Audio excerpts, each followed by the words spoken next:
I'm Jane Vossler, and I'm happy to welcome you on behalf of the Community Senior Center. And I noticed there are a lot of names on the screen today that I don't recognize, and I'm curious how you heard about this program. How many people, you know the little hand on at the bottom of your screen, you can raise your hand. How many people heard about it in the Community Senior Center newsletter?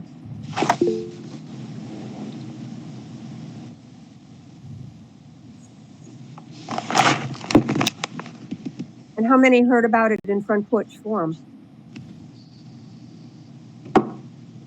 Okay.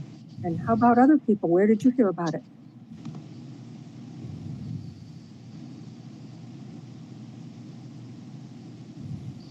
How many people heard about it from a friend? Okay. Well, I'm glad you're here anyway, no matter where you heard about it. And it gives me great pleasure to introduce to you Jack Kelly. He's an acclaimed author. He's written how many books, Jack? Well, my nonfiction books, I've written about half a dozen and about half a dozen novels. So I'm mostly concentrating on nonfiction now and mostly about the Revolutionary War. Great. And he can tell you later about the book he's working on right now. So I'll turn it over to you, Jack. We're all looking forward to hearing more about Benedict Arnold. Okay, thank you, Jane. Thank you all for tuning in today. I'm going to talk for about a half an hour, and then I'm not sure exactly how we're going to work the questions. If people have questions, that Jane can tell you better how to get your questions across. I'm going to try to now switch over to my slideshow. You have to bear with me for a minute.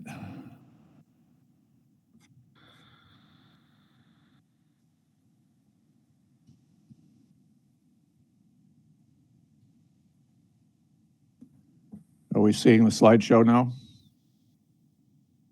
Yes. Okay. This is a title, the cover of my book, God Save Benedict Arnold. And I wrote the book because almost everybody knows Benedict Arnold. He's probably got more name recognition than any other soldier other than George Washington that served in the Revolutionary War. And everybody that knows about him knows one thing. And I don't even have to say what that is because you know what it is. But I wanted to get across the idea that there's really more to Benedict Arnold than that one thing, and that it's important in trying to understand the Revolutionary War to get a good understanding of what Benedict Arnold was all about.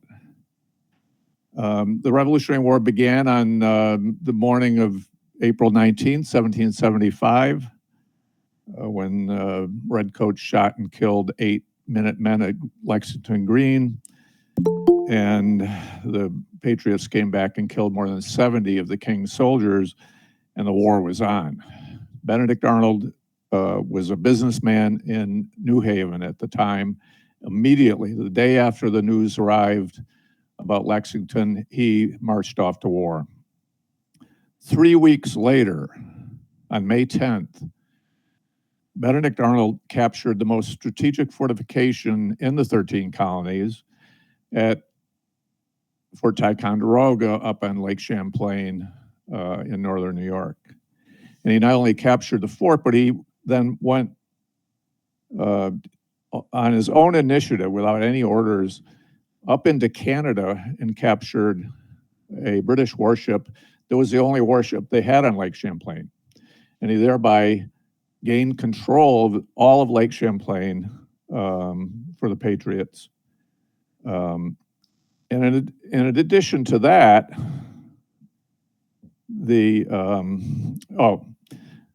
first I wanted to talk about the significance of that. It was a very significant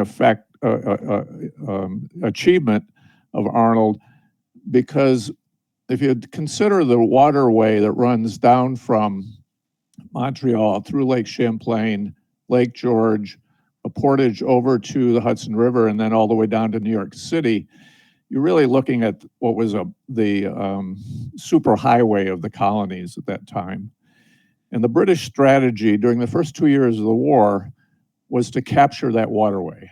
And they figured by doing that, they would split the colonies, isolate New England, and win the war.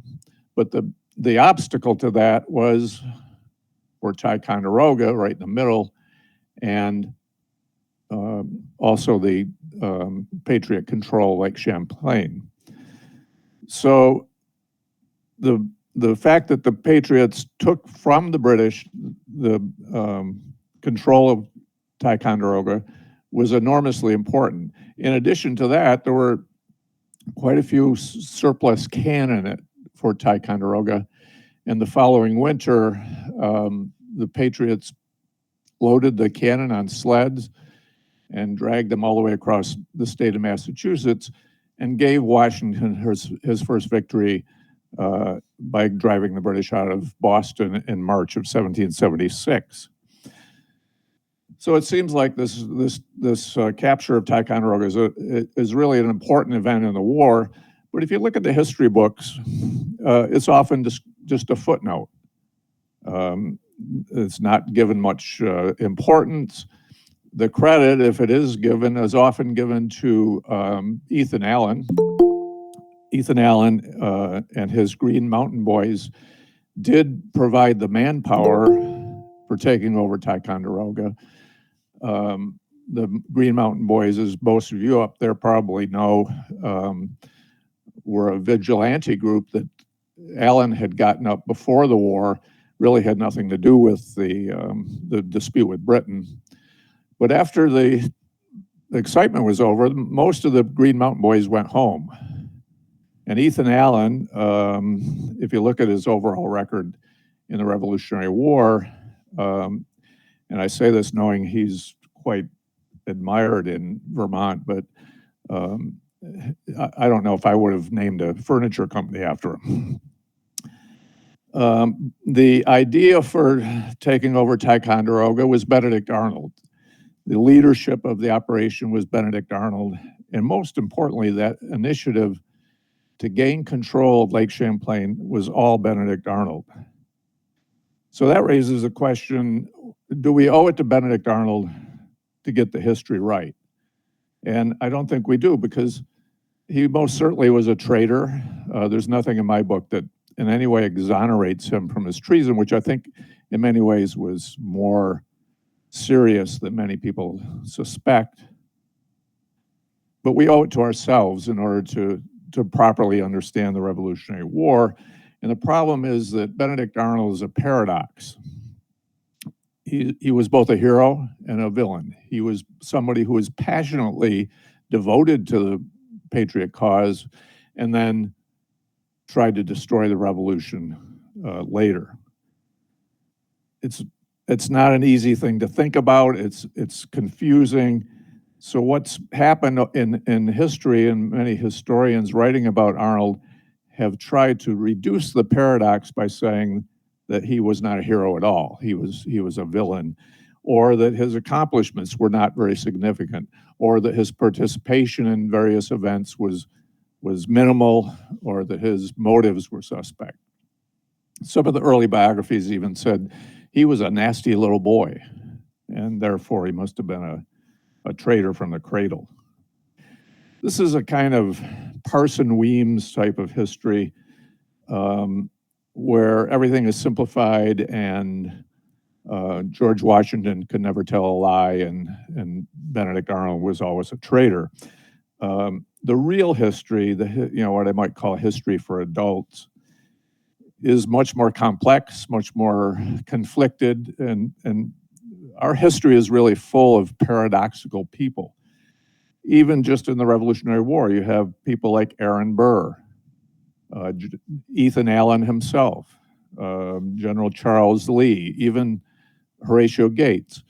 They were not as, they did not go to the extremes that Benedict Arnold did, but they wavered. They had conflicts, they had self-interest, they had points where they weren't entirely sure which side they wanted to be on. So it's important to look at Arnold as a kind of key example of that type of paradox, and to understand that it's a pretty common feature in human nature, even if it's not taken to the extreme that he took it. So we jump ahead to 1776. This is a replica of one of the gunboats that were protecting Lake Champlain at that time. This was built by the Lake Champlain Maritime Museum. And we see the value of the takeover of Ticonderoga now because the British decide to launch that invasion I spoke of earlier down that water corridor and to attack Fort Ticonderoga. But they can't do it because they would be vulnerable to boats very much like this one. And if they tried to move their army down to Ticonderoga on transport boats, they would have been vulnerable to these gunboats. So they had to build their own fleet. And there began an arms race with the British up here in St. John's, building warships to protect their troop transports. Benedict Arnold was down in Skenesboro, which is today called Whitehall, at the very southern tip of Lake Champlain, adding to his fleet of warships. And it was an arms race that went on almost all summer. In August, he took a small fleet up to the north end of Lake Champlain to wait for the British. The British wanted to have overwhelming firepower. They kept building more and more ships, more guns, had all the resources of the Royal Navy at their disposal. After most of September, it was starting to get a little stormy up in the lake, and Arnold moved his fleet to Valcour Island, a little bit down there, where it was a sheltered bay between Valcour Island and the New York shore. It wasn't until October 11th that the British finally did come down the lake, and when their fleet appeared, Arnold's second in command said, "We've got to get out of here. This is suicidal to stay in this little bay." But Arnold said, "No, I have a plan. We're going to fight the Royal Navy, and we're going to defeat them." He was a very confident person and a very much forward-looking, in the sense of always planning for contingencies and always having some kind of an effective plan to deal with them. So the battle unfolded that day with Arnold having all his ships anchored in a line. This is the American line between the island and the New York shore. The bay was not accessible from the north because there was shallow water there, so the British had to come around and then come into the wind. And many of their larger ships you see out in here weren't able to get up into that rather narrow bay. And they fought mostly with gunboats, which is represented by this line, firing back and forth, point blank cannon range with the Americans. They fought for 7 hours, very brutal form of warfare, very bloody. And it got dark, and the Americans were still standing. And the British had never been able to break through their line of ships. But they'd expended 3/4 of their ammunition. Many of their boats were damaged. And now what were they going to do? Benedict Arnold said, "I have a plan." So we're going. Oh, the British had blockaded this end of the bay. He was able to get his fleet out of there in the middle of the night, quietly sneaking through in the dark, almost like a fairy tale. There was more fighting down the lake, farther down the lake. Much of the American fleet was destroyed in this fighting, but the outcome was that Arnold, when the British finally did get their army down to Fort Ticonderoga, it was already getting into November. And they decided that it was too late to start a siege of Fort Ticonderoga because they were afraid that the lake would freeze and they would be trapped down there. So they decided to go back to Montreal and try again in the spring. So the campaign in the North in 1776 was a complete success in the sense that it stopped that British invasion. And if we get to the question of whether was it a significant event, all you have to do is look at the other end of that water corridor down in New York City, where George Washington lost the largest battle of the entire war at the Battle of Brooklyn in August. He was pushed out of New York City. He was forced to cross the Hudson River and then had to retreat all the way across New Jersey into Pennsylvania. His 20,000-man army had been reduced to about 3,000 men. He wrote a letter to his brother at that time, and he said, "I think the game is pretty near up."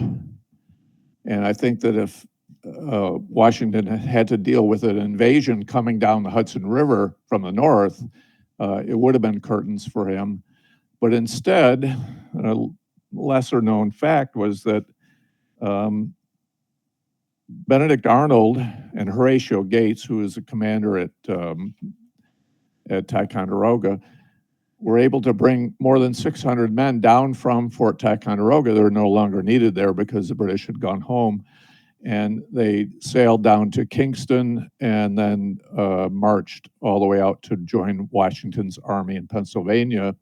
And some of the men who fought at Valcour Island actually crossed the Delaware on Christmas night with George Washington and helped to give him his one of his most spectacular victories by defeating the Hessians at Trenton. Benedict Arnold was not one of them because he'd been sent off on another assignment, but that inflow of reinforcements for Washington certainly helped give him the confidence to really change things around by having his victory at Trenton. So was this, what do the history books say about this event? I can't say it was just a footnote because there was a book that came out a couple of years ago called Valcour, the 1776 Campaign that Saved the Cause of Liberty, that I wrote myself. But when I was writing that book, I was surprised at how little this whole campaign had been discussed in the histories of the war. And it was largely because of Benedict Arnold that people didn't want to give him the credit that he deserved for that victory in that very crucial year of the war. So we jump ahead now to 1777. This was Benedict Arnold's house in New Haven. He had one of the largest houses in town. And he was home on leave during the spring of 1777, and he decided to resign his commission with the Continental Army. He thought he deserved a lot more credit and a promotion for the victory at Valcour Island. George Washington agreed with him, but promotions were controlled by Congress then, as they are now. And because of the politics and for some very kind of murky reasons, they didn't want to give Arnold a promotion.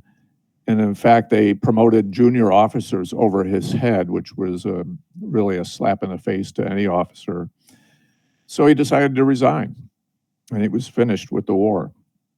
And he wrote out his resignation. He rode down to Philadelphia, handed it in. But by coincidence, the very day that he handed in his resignation, news arrived in Philadelphia that Fort Ticonderoga had fallen to the British. General John Burgoyne had come down from Canada with a 7,000-man army, a lot of artillery. Because there was virtually no fleet on the Lake Champlain anymore after the previous year's fighting, he was able to take Ticonderoga quite easily and was on the march towards Albany. Benedict Arnold forgot all about his resignation. He jumped on his horse He rode up to join Horatio Gates, who is now in command in the north. Together, they decided to meet Burgoyne on the high ground at Bemis Heights, which is just a few miles south of the town of the village of Saratoga, which is now called Schuylerville. They fought two battles there, collectively known as the Battle of Saratoga. In both battles, Burgoyne tried to sweep around the left side, the left end of the American lines, and in both battles, Benedict Arnold was in charge of the left division. In the first battle, he fought Burgoyne to a standstill, and in the second battle, he decisively defeated Burgoyne and led a charge through the British field fortifications, broke through, and put Burgoyne in a position where he had to do what he said he would never do, which was to retreat. Benedict Arnold, which is sort of depicted on his horse here, was severely wounded in that fight with a bullet through his leg, but General Burgoyne, 10 days later, had to surrender his entire army to General Gates. So, was this a significant event? It's called the turning point of the Revolutionary War, and it certainly did change the complexion of the war, brought the French into the war on the American side. Time magazine judged that the Battle of Saratoga was the single most important battle fought anywhere in the world in the last 1,000 years. So it sounds pretty important. But what do they say in the history books?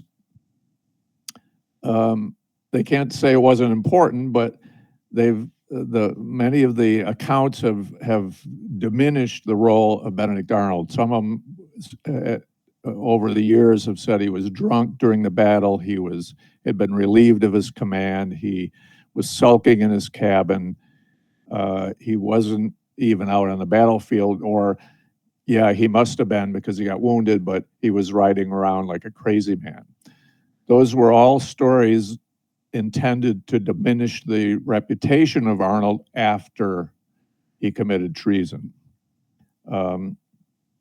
That's beginning to change now, and many historians now recognize that at Saratoga, Benedict Arnold was the essential man in that very essential battle.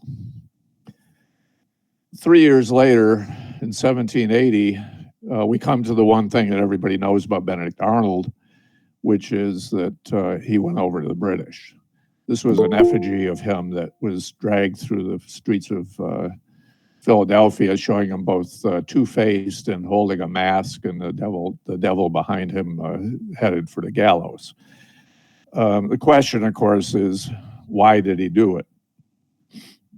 Many reasons have been given over the years. A lot of historians have their favorite theory.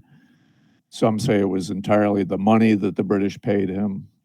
Some said that his wife induced him to do it, that he had married Peggy Shippen, a young loyalist-leaning lady from Philadelphia. Some said he didn't like the French alliance. Some said he didn't like the idea of independence. Some said that he was disgruntled over his promotions. My own answer to that question of why he did it is I don't know. I think that none of these reasons really have the weight that would have pushed him to change around so radically 180 degrees. And I sometimes wonder if Arnold knew himself why he did it. He was not an introspective man. He didn't think about his motives. He just tended to be very impulsive and just act. And I think I discussed some of the factors in the book. I think we have to consider post-traumatic stress disorder. He'd certainly been through a lot of trauma. He was in tremendous pain from the leg wound that he received at Saratoga for months after months. Also, he was a narcissist. He always wanted to be at the center of things, and when he was wounded, and was laid up, he started thinking of ways that he could get back into the center of the action.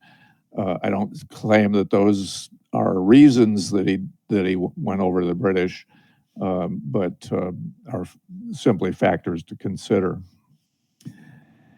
So for whatever reason he did it, he did do it. And because he never did anything by halves, he got command of the lower Hudson Valley in here, and that included the very critical fort at West Point. It was not a military academy at that time, but it was a fort that protected the river. And the story of the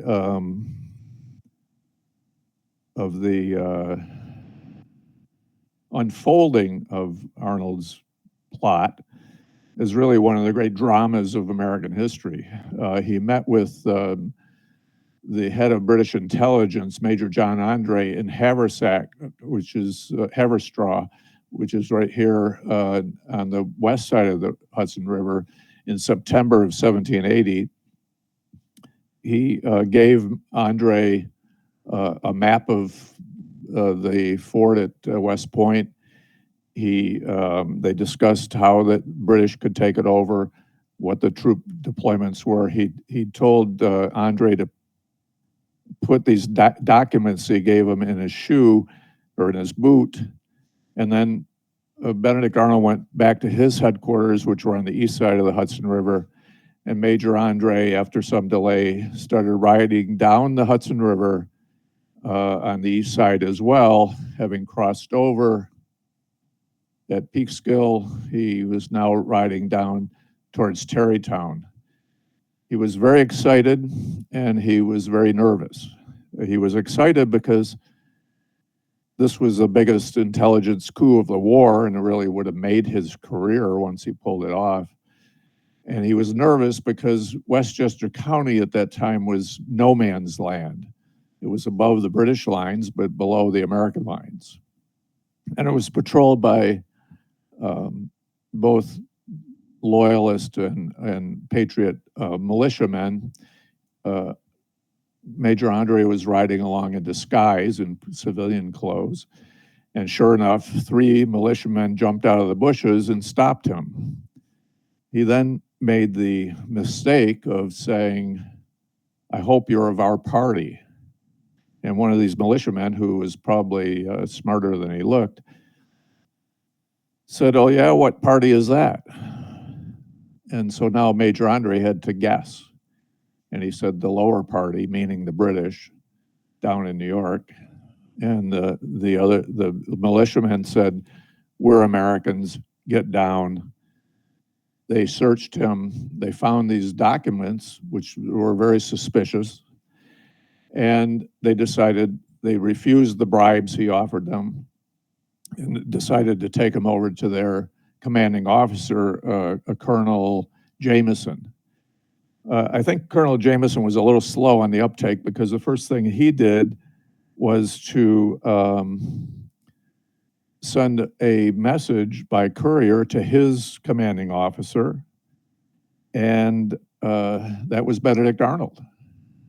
But then he started thinking, and he's going, well, this, the map and these documents, these are in the handwriting of Benedict Arnold. He has a pass from Arnold.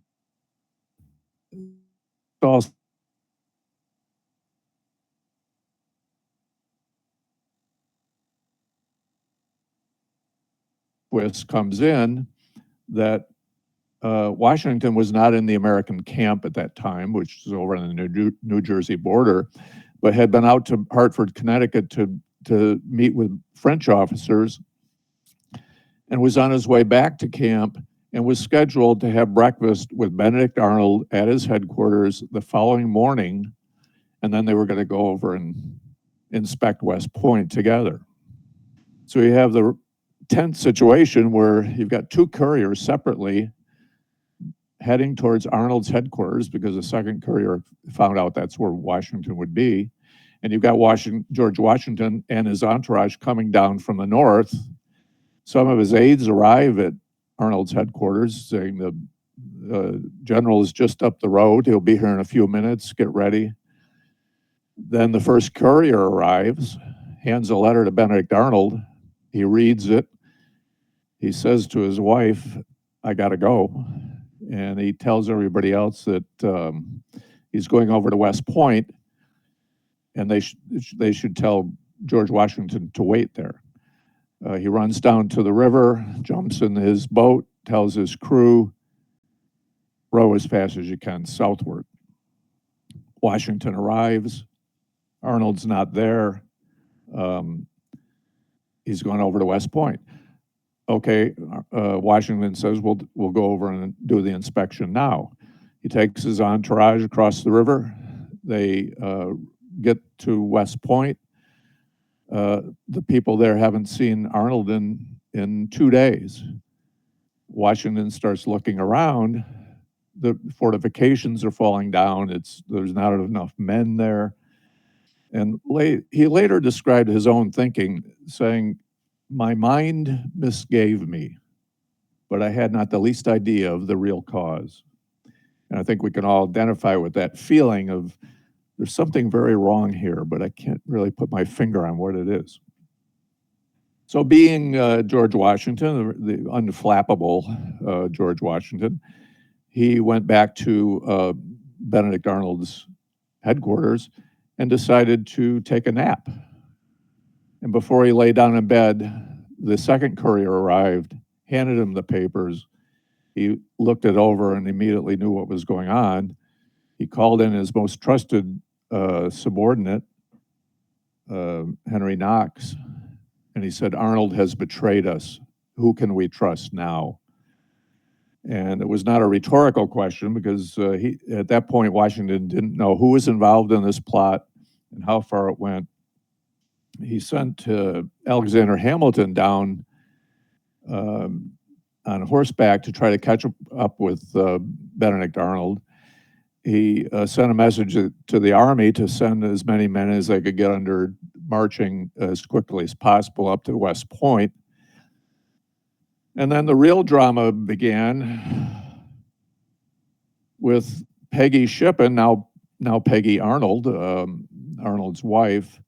And this, interestingly, is a portrait of Peggy that was drawn by Major Andre himself back when the British controlled Philadelphia and Peggy was flirting with the British officers. And she started tearing her clothes off and screaming, "George Washington, I have to see Washington, they're going to kill my baby." And the officers figured she was having a hysterical attack because of the news that her husband was a traitor, and they didn't suspect that she had been in on the plot all along and was in fact trying to help her husband escape. And he did escape. He got down to a British ship down in the Hudson River. He went to New York. He joined the British Army, was made a brigadier general. He was sent down to Virginia with a loyalist brigade, fought in Virginia for about a year, went and burned his hometown up in New London, Connecticut, as his last act of the war for the British. And then after Yorktown, he went over to England and never set foot in America again. Major Andre, and this is he was a pretty good artist. This is a self-portrait he drew while he was waiting for his trial. Because he'd been in civilian clothes, he was tried as a spy, and about 10 days later, he was hanged. So, and the three men who captured Major Andre and refused the bribes he offered were given these silver medals that had the word fidelity on them in contrast to Benedict Arnold. They were actually quite famous for a while. And these were the first military decorations ever awarded in American history.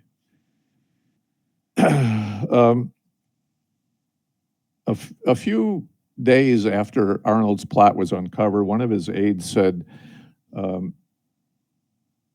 wouldn't it have been better if the bullet that went through his leg at Saratoga had gone through his heart? And historians down the years have kind of echoed that sentiment by saying that if Benedict Arnold had been killed at Saratoga, he would be remembered as one of our greatest military heroes.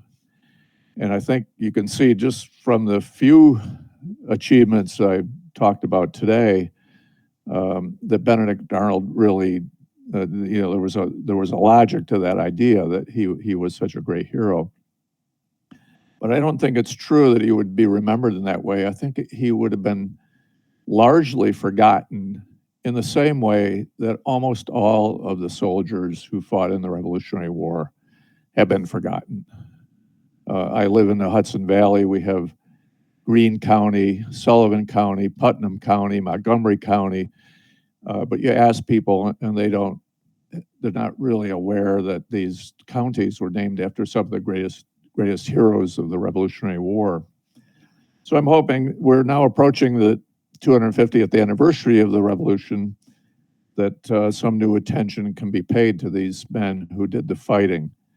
And we're always going to remember Benedict Arnold, but what about all the others, and particularly the men in the ranks who went through a great deal of hardship to create a country? And if you read some of the letters and diaries of that time, they often said that they felt that they were fighting for the freedom of generations unborn.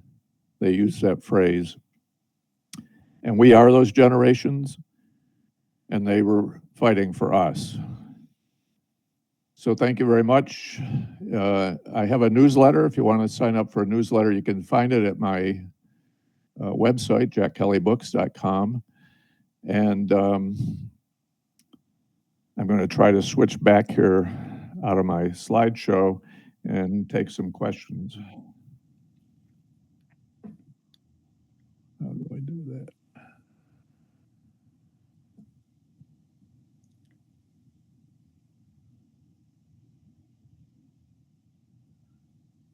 Okay. Okay, if anyone has a question, be sure to unmute yourself and you can raise your hand or just speak out.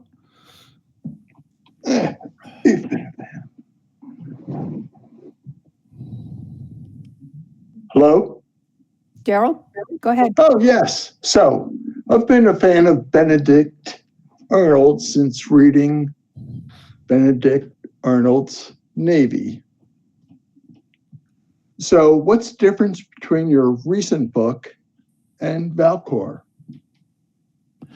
Well, in Valcour, I really just focused on that single year, 1776, and that campaign up on Lake Champlain in quite a bit of detail. The current book is more of an overview. It's not really a biography of Arnold, but it's an overview of his story, the story of his military success, and particularly the details of all of his campaigns in the first 3 years of the war, including his march to Canada and his fighting up in Canada and his the battle at Saratoga. So interestingly, there's actually been new evidence in the last couple of years of about the Battle of Saratoga, and there was a letter that turned up on eBay, and I think was bought ultimately by the Saratoga battlefield folks. That was written 2 days after the Battle of Saratoga, and did confirm the sort of description that I gave about Arnold's participation in that battle, and it somewhat debunked the idea that he had not had the great contribution that he made there. So I cover that, and then I go into his treason and a little bit about his later life. He was a warrior. That's a perfect word for him, Daryl. A lot of people wonder why he had no military training. He had very little military experience before the war, and yet he was such a genius of strategy and tactics. And I think what you said is part of the explanation, is that he was just a natural at it. And I think it surprised himself at how good he was at it. But he was also had been a sea captain, and his father had been a sea captain. He'd traveled with his father down to the West Indies. He had his own nautical operation before the war. And to be a sea captain in those days, you had to be a pretty tough guy, and you had to look ahead. You have to plan, you have attention to detail, dominate your crew, and all those skills transferred over to his military career as well. I have a question. This is Crocker Bennett. I seem to recall in a biography I read some years ago on him, a more modern biography, but that money may have been a driving force in his defection, that he felt that he hadn't been reimbursed and had advanced a lot of his own monies to do various things that were really should have been on the government.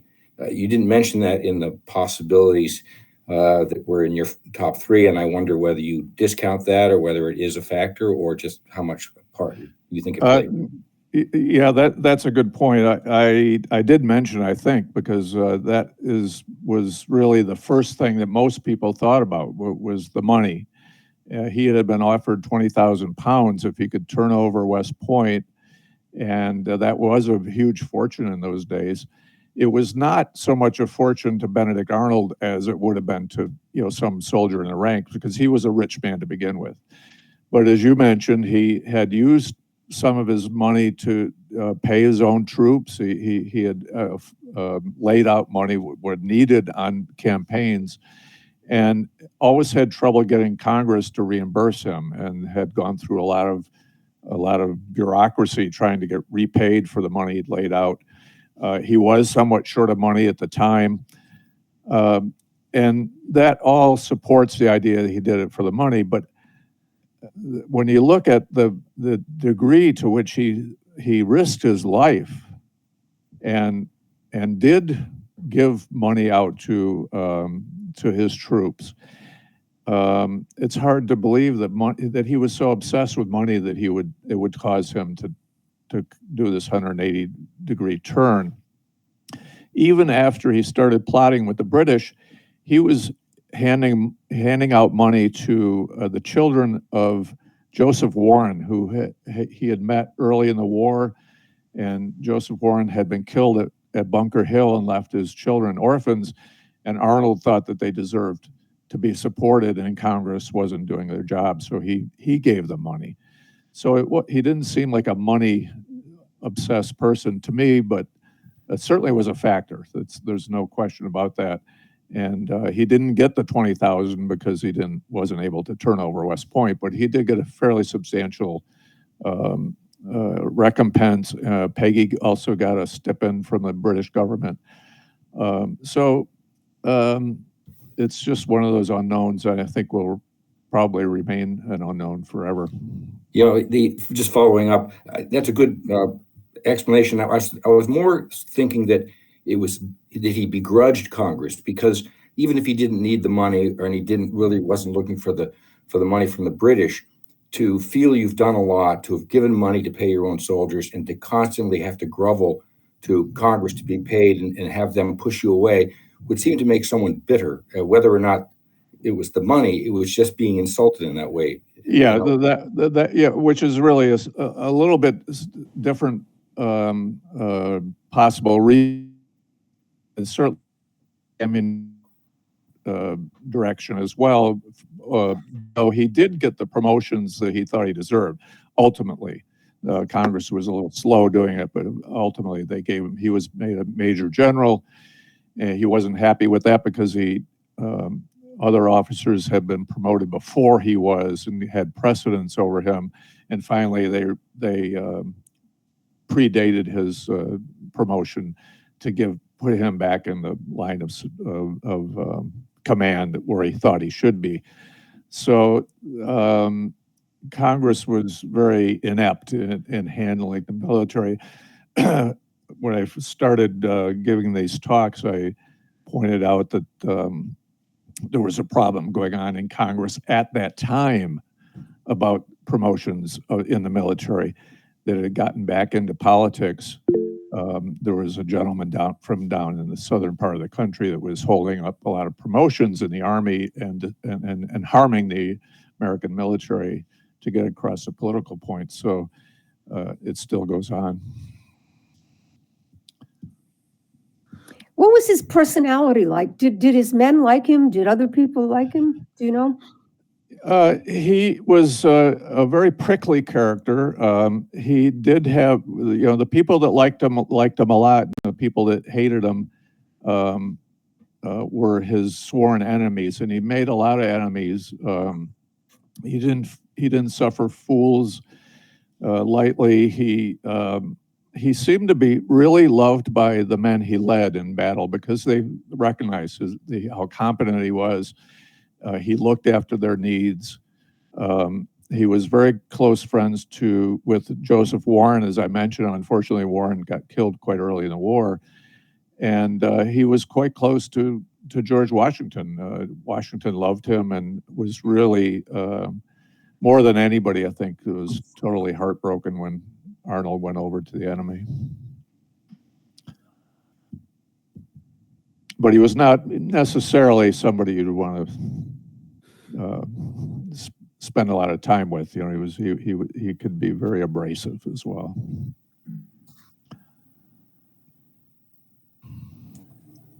This is Ray. You've opened up a brand new basket of interest for me. I had never thought of the influence that Congress had, paying what they did, controlling who got promoted by whom. I always thought George did whatever he wanted to do. I never thought about the other piece of it, Yeah, Washington was I think if he had asserted himself, he may have gotten a lot more power over Congress, but he was always scrupulous in giving way to the civil authority. He thought that was an essential of a republic. And like everybody else, because Washington wasn't a military man to begin with, he saw the military as a threat, and they'd seen what happened in Europe and military dominance of different places. And they thought a republic really needed to restrain the military, even during a war, which was a little bit extreme. But John Adams in particular was a great advocate of keeping the military in their place. And Washington went along with that. But Arnold didn't see it that way, and he didn't have the patience or the equanimity that Washington had to accept that and say, okay, Congress, they're not going to do everything right, but we have to defer to their judgment. He wanted what he thought was right, so that was the conflict he had with them. And I was interested. One of the things I found out in doing this research was that John Adams really served as what we would call a defense secretary during the war, managed the war almost single-handedly. And he was on 20 different committees of Congress, one of them being the War Committee, which he was the head of, and he had to make sure the Army was supplied and how the promotions were going to go. Most of that fell on John Adams, and he was very much overworked. So that was also a factor. So that these guys, there was usually only about 25 congressmen in Philadelphia at any one time, and they had to manage the whole country. I'm curious as to what happened to him when he went off to England. That was the end. Did you find any information about what happened over there? Yeah, he and Peggy and their family. They had one child at that point. They had 4 more over there. He had 3 children from his first marriage. They all ended up in England, and he got a sort of a mixed reception there. Some people thought he was a hero for switching sides. Many of the military officers thought the opposite. They didn't like a traitor, even though he'd come over to their side. And they particularly didn't like Benedict Arnold because he'd been responsible for killing so many British soldiers. Now, he wanted to be in the British Army. They didn't want him, and he never got back into active service after he went over there. They lived for a while in Canada for about 6 years. He got back into trading business. Then they went back to England, and he spent the rest of his life in England, mostly trading down to the West Indies, pretty much the same business that he'd been in before. He died in 1801. He was 60 years old.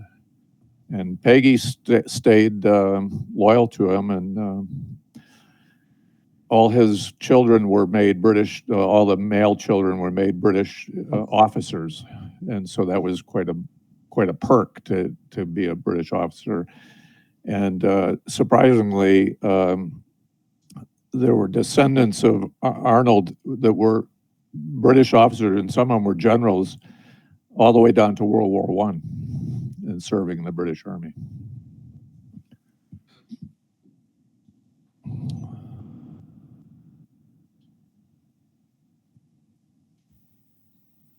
So any other questions, or I don't know how you want to, I can't see everything here, Jane, so I'm. Yeah. Sure.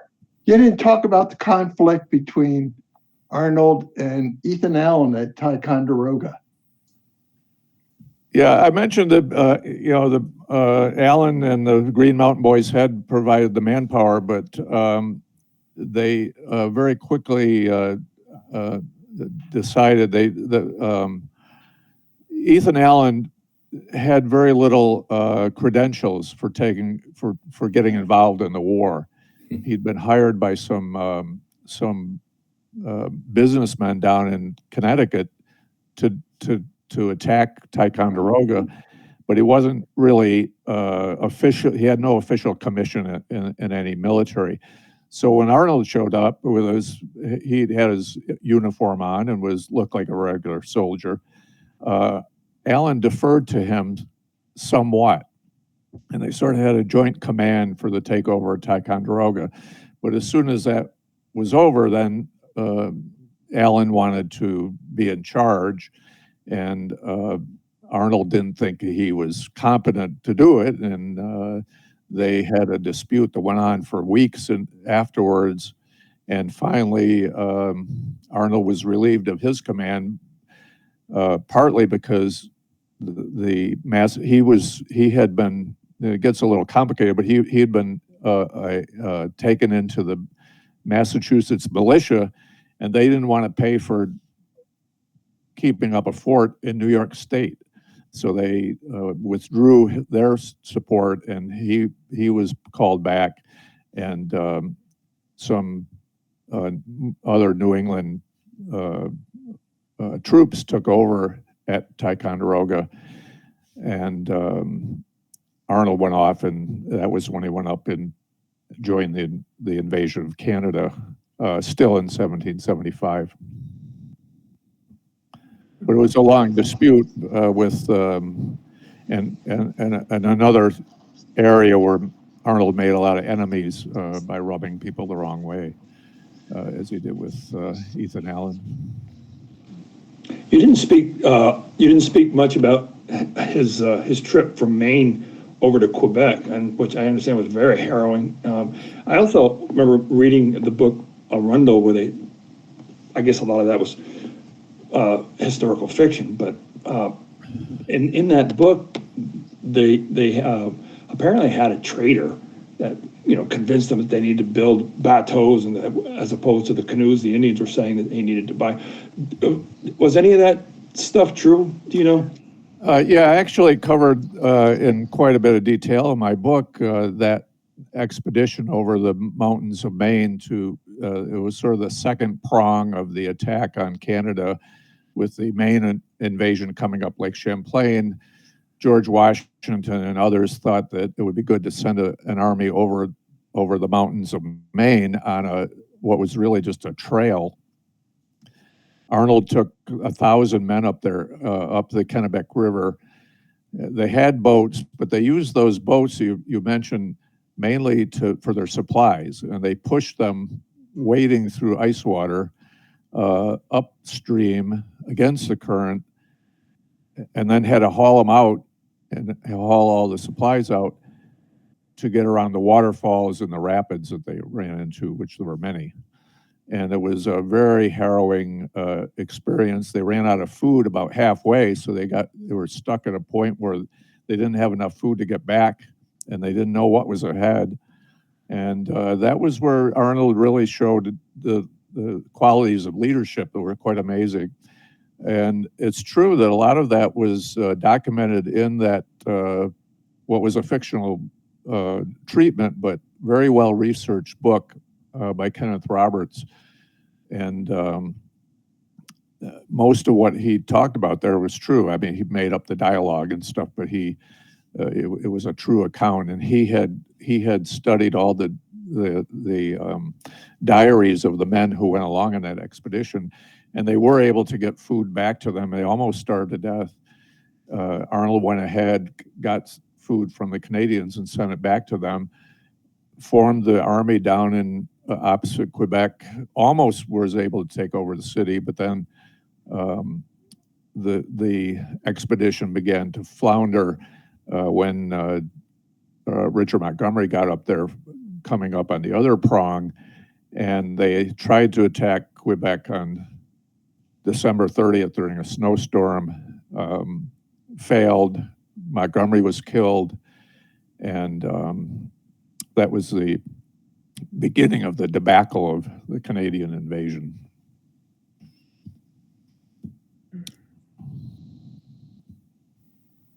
Any other questions? This is very good, very enjoyable. Thank you very much. Okay, thanks. Thank you, Jack. It was great. Okay. Thank you. We'll see you Thank you again all for after you coming. publish your next book. Okay. Now let's see what Bye. bye-bye. This was awesome.